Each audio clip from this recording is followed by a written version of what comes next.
Hello everyone and welcome back. I'm super excited to start this journey with you and I hope you are too.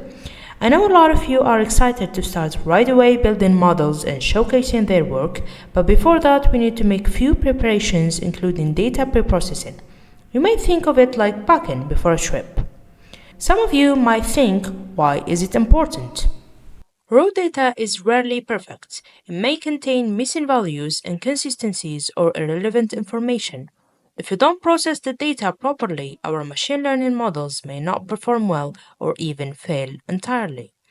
Think of it this way. If you're cooking a meal, you need to clean and prepare the ingredients first.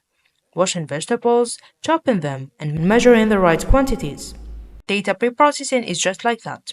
It prepares our data to be clean, structured, and suitable for our model to learn from it effectively. If it's done correctly, we improve model performance, reduce bias, and speed up the training process.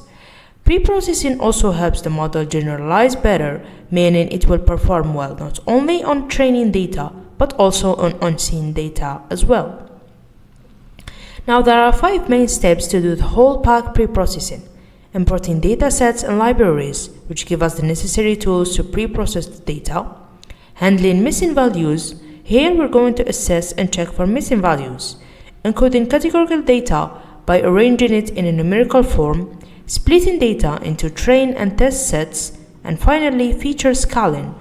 This ensures that there are no dominating values when dealing with imbalanced data. It may seem like a lot, but don't worry. We're going to look further into each step and learn how to implement it. And as mentioned previously, you're free to decide whether you want to work with Python or R or maybe learn them both.